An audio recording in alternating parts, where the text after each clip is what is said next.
Congratulations, Majarul. Thank you, sir. IELTS overall 2.5, listening go 7.5 and writing go 7. আসলে তুমি এখন বর্তমানে স্বপ্নের সমান বড়। And এই যে একটা স্কোর করছো এটা তো মুখের কথা না, খুবই সহজ না, খুবই হার্ড ওয়ার্ক বা গাইডেন্সের ফলে এবার স্কোর করছো।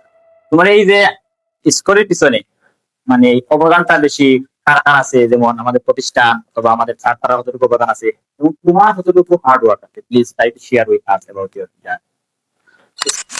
আসলে স্যার আমি ইন্টারমিডিয়েটও পাস করে নিয়েছিলাম, কিন্তু আমি চিন্তাম না যে অ্যাকচুয়ালি ইংলিশও টেন্স হয় না। আমি মূলত জানতাম না টেন্সের ব্যবহার কিলা বা টেন্স প্লে করুন। তো ফার্স্ট যেদিন আমরা স্পোকেন ক্লাসে ওরিয়েন্টেশন ক্লাস হইছিল, তখন হাসান স্যার আমরা একটা গেম লইছিলাম এবং ইংলিশের কিছু একটা ওভারঅল আইডিয়া দিছিলাম স্পোকেন। তখন আমার মনে হয়েছিল যে না, আপনাদের কাছ থেকে কিছু একটা পাইনি, হয়তো যদি তারা গাইডেন্স ফলো করি আমি ইনশাল্লাহ ভালো কিছু করতাম। তো তখন থেকে আমি একটু হার্ড করে শুরু করলাম, ছাত্ররা গাইডেন্স ফলো করলাম, সেন্টেন্স মেক করে শুরু করলাম, হোমওয়ার্ক করলাম যারা ছাত্ররা দিতাম। তো তোমার থ্রুতে আমি মনে করি যে আমার বেসিকটা ইমপ্রুভ হয়েছে এই স্পোকেনের থ্রু হাসান তার মতো তাহলে। সো আলহামদুলিল্লাহ। তাইলে তোমার এই যে স্পোকেন যে জার্নিটা প্রথম ক্লাসে তুমি বুঝছো যে না এসেন্সি কিছু একটা পাওয়া যাইব বা আপনি স্যার অথবা তাহলে স্যারের কাছে কি যে পালাটা করতে পাওয়া যাইব। সো ওই হিসাবে তুমি আলহামদুলিল্লাহ একটা কোর্সও কমপ্লিট করছো স্পোকেনে। জি জি। সো এখানে একটা কোয়েশ্চেন আমি করি তোমারে, যে আইএলটিএস যখন শুরু করছিলা, কিন্তু এই আইএলটিএস টা শুরু হওয়া কিন্তু তোমার স্পোকেনের উপর বড় নির্ভর করে, কেন স্পোকেন তুমি একটা তারা করতে করতে পারতো, তখন তুমি বিশ্বাস করতে পারতো যে না, আমার দ্বারা আইএলটিএস হইব। তো আইএলটিএস হওয়ার মধ্যে যে স্যারের যে ক্লাসগুলো তোমার পড়াইছেন, তো তোমার তো কিতা মনে হয়েছে যে এই ক্লাসগুলো তোমার লাগে বেনিফিটেড হইব না বেনিফিট হইতো না, বা এই যে তুমি একটা ভালো স্কোর করতে পারবা কিনা করতে পারতা না, কিরকম তোমার মনে হয়েছে স্যারের ক্লাসগুলো দেখে? তো ছোট্ট করে একটা কথা হয়, যখন আমি আইএলটিএস ভর্তি হতে থাকলাম, তো তখন আমরা আসলে কনফিডেন্ট আসি না যে আমি ভর্তি হইতাম না বা পারবো না। যখন আমি স্পোকেন বেস্ট পারফর্মার অ্যাচিভ করছিলাম, তখন আমার ভিতরে একটা আগ্রহ ছিল যে না, আমি একটা ভালো কিছু করতে পারবো। তখন আমি আইএলটিএস এনরোল হইতাম। তারপর যখন খালে স্যারের ক্লাস করছিলাম, যদিও খালে স্যারের স্পোকেনটাকে কিনতাম, তো তখন মনে হয়েছিল যে না, ভালো একটা কিছু করতে পারবো। তাহলে আমরা ফার্স্টলি আইএলটিএস বেসিক ক্লাস করেছিলাম, আমরা বেসিক ক্লাস করছি মোটামুটি। তারপরে আমরা আইএলটিএসটা জার্নিটা শুরু করছিলাম স্পিকিং টুকি। তো মোটামুটি বাবার কাছ থেকে করছিলাম, তারপর আইএলটিএস করছিলাম, যেগুলা খুবই হেল্পফুল আছে আমরা লাগে, এবং সাথে সাথে খুব ইজিলি এবং প্র্যাকটিক্যাল ওয়েতে বুঝাইতা, যেটা আমি মনে করি আমার লাগে হেল্পফুল আছে। এখন আমি বিশ্বাস করতাম যে ভালো একটা স্কোর আমি করতে পারবো ছাত্ররা গাইডেন্স ফলো করি। Thank you. আচ্ছা, এখানে একটা কোয়েশ্চেন করি তোমার, যে লিসেনিং গো 7.5 হাই স্কোর, তুমি ভালো হাই স্কোর, যে স্কোরের লাগে মানুষ কত কষ্ট করে, অনেক জানা দূরাদূরি করে হাঁটাহাঁটি করে, ইভেন মানুষে কয় যে এসএনটি আইএলটিএস সেন্টার বা শান্তিগঞ্জ কইরা আইএলটিএস বা যে কোনো মডিউলে তো তারা কিন্তু পাওয়া যায় না। সো এখানে আলহামদুলিল্লাহ তুমি এই প্রতিষ্ঠানে তৈরি, আমরা কাছে তৈরি, তুমি যে লেভেল তোমার আসিল 4 বা স্টুডেন্টের আইএলটিএস এডমিশন নেওয়ার আগে তো তার লেভেল 3 4 ওরকম তো থাকে, এত ভালো তো থাকে না। কিন্তু ও জামাটাকে তুমি আমাদের কাছে কইরা বা আমাদের প্রতিষ্ঠানে কইরা আইএলটিএস 7.5 পাইলেন। সো এটার পিছনে রহস্য কিটা, বা স্যারের কতটুকু সাপোর্ট আছে তোমার? অ্যাকচুয়ালি একটা সময় আমি খুব খারাপ আসলাম লিসনিং, দেখা গেছে আমার 14টা 15টা হইতো, আর স্পেলিং কাটা হইতো যে 8টা 10টা। তখন মানে মোটামুটি আমি একটা ডিপ্রেস আসলাম। তখন স্যারের গাইডলাইন দিলা যে স্পেলিং দিয়ে কাজ করো, মাঝে ওই ওয়েতে কাজ করো, তো তোমার স্পেলিং ইমপ্রুভ হবে। আলহামদুলিল্লাহ আমার স্পেলিংটা ইমপ্রুভ হয়েছিল। তারপর আমি এমসিকিউ ম্যাক্সিমাম টাইম ভুল করতাম, এবং ফার্স্ট পড়ো যেটা স্যারে বললাম যে অডিও স্ক্রিপ্ট লিখতো, এরপর পার্ট পড়ো যদি সমস্যা হয় তাহলে পার্ট পড়লো এখানে কাজ করো, তারপর এমসিকিউ সমস্যা হলে শুধু এমসিকিউ গুলো কাজ করো। তো আমি মনে করি ওই টিপস গুলো আমার কাজে দিচ্ছে। আর যারা কমেন্ট করে যে সেন্টার সেন্টার দিয়ে কোনো কিছু পড়া সম্ভব না, তার জন্য জানতো উদাহরণ আমি বইটা দেখাইছি, এবং আমাদের অনেক আরো স্টুডেন্ট আছেন যারা ভালো স্কোর করতে।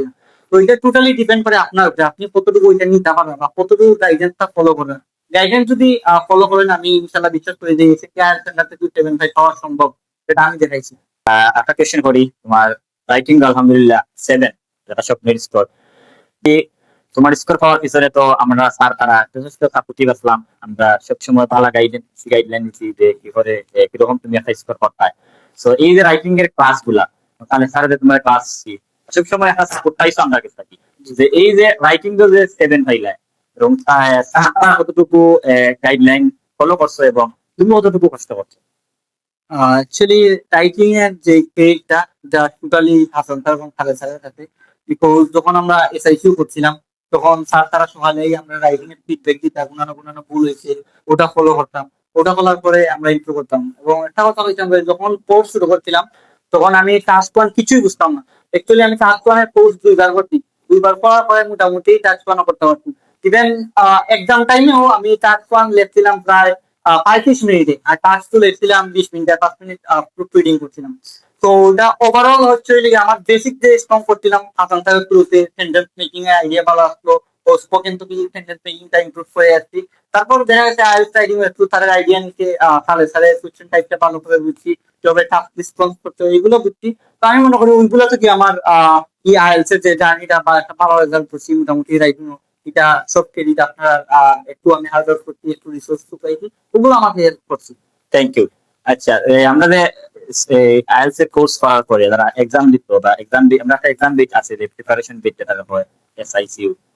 সো এই যে 1 মাসের ক্লাস, এই 1 মাসের ক্লাসটা আমি মনে করি যে এই 1 মাসের ক্লাসে স্টুডেন্ট করতে অনেক ইমপ্রুভমেন্ট করে, যেটা আমরা সকাল থেকে সন্ধ্যা পর্যন্ত পরিশ্রম করি, তোমরা জন্য কাজ করি এবং তোমরাও অনেক কষ্ট করো। যে এই যে কোর্সটা, এই কোর্সটা তোমার লাগে কতটুকু হেল্পফুল আছে? আমি ব্লাইন্ডলি করবো এসআইসি কোর্স, যেটা আছে টোটালি ইনক্রেডিবল। বিকজ যখন আমি প্রিপারেশন নিতেছিলাম আমার কিন্তু ভূষালো প্রিপারেশন ছিল না, আমি ডিসিপ্লিন ছিলাম না। এবং আমি দেখা যাচ্ছে আমাদের আইএলটিএস 4টা মডিউল, তো আমি একদিন 2টা টাস্ক করলে আর 2টা টাস্ক করতে পারতাম না, দেখা যাচ্ছে এক সপ্তাহ পরে ওই টাস্ক করতাম। আর যখন আমি ওই যে এসআইসি তে ভর্তি হয়েছিলাম তখন আমি আলহামদুলিল্লাহ ডেইলি 4টা মডিউল টাস্ক করতাম, এবং দেখা যাচ্ছে অনেক হোমওয়ার্ক থাকতো 4টা মডিউলের উপরে, তো ওইগুলো করতাম। যে আমি আশা করি ওই আহ স্কোরটা বা ওই ইয়াটা ইমপ্রুভ হইতে থ্রু হচ্ছে আপনাদের এসআইসিউ কোর্সের মাধ্যমে। বিকজ এসআইসিউ তে আমাদের অনেক প্রেশার দেওয়া হইতো, ফাইন নেওয়া হইতো, ইভেন রেগুলারলি আপডেট নেওয়া হইতো গ্রুপে, যেটা স্পিকিং, রিডিং, রাইটিং এবং লিসনিং এর আপডেট নেওয়া হইতো। তো আমি মনে করি ওই ফাইনের বয়ে আমি এসআইসিউ তে সব হোমওয়ার্ক করতাম, ওইটা আমার স্কোরটা বুস্ট করছে, ইভেন আমার গতিটাও অনেকটা 2 থেকে 3x করে দিয়েছিল। তোমরা আমরা খুবই ফ্রেন্ডলি থাকো, ফ্রেন্ডলি দেখো বা ক্লাস আমরা ফ্রেন্ডলি থাকি, কিন্তু এসআইসিউ বেচ যখন আমরা শুরু করি তখন কিন্তু তুলে আমরা ফ্রেন্ডলি থাকি না, খুবই কটুই দেয় এই সময়টা। যেহেতু স্যার তোমার ফ্রেন্ডলি ক্লাস নিন না, স্যারের হয়তো তোমার রাগান নিত, সব বেশি থাকে না, কিন্তু এই জায়গাটা কিন্তু আমার কিন্তু খুবই রাগ থাকে। তখন যখন তোমার এসআইসিউ বেঞ্চ কন্টিনিউ আসিল বা চলে সবার, তখন কিন্তু আমি খুবই হার্ড লাইনে যাই, তখন তোমার কটুর ভাষায় মাঝে মাঝে কথা হবে, মানে তোমরা কিন্তু কষ্ট হইতো বা আমরা কষ্ট হইতো। এমন আছে দিন যে কিছু স্টুডেন্ট মাঝে মাঝে আইনও বাড়ায় একটা, তো তোমার কাছে বা সবার তো কষ্ট লাগে তারা ইলা কইরা। তো আমি এখন কিতা মনে করা যায়, তখন তো কষ্ট লাগতো যে তারা ইলা না হইলো বার্তা বা তুমি আমরা শান্তিরা একটা শান্তিরা এই কথা কইরা, তো তখন তো হয়তো খুব কষ্ট লাগতো মনে হয় আমরা প্রতি তোমরা কিন্তু রাগ করতো। এখন কিতা মনে হয় যে এই আমার যে কথাগুলো, এই যে আমার অ্যাক্টিভিটিসটা, আমার এই রাগান্বিত স্বভাব, এখন তোমার জীবনে কতটুকু লাভবান তুমি হইছো? আমি আসলে মনে করি এটা খুব ভালো একটা জিনিস ছিল। তখন আমরা আসলে হানসারে বলতাম যে হানসারে ওলা রুট দিয়ে বড় দেখুন এটা সিচুয়েশন বুঝবেন না, ওলা বলতাম আর কি গাওয়ালি ভাষায়।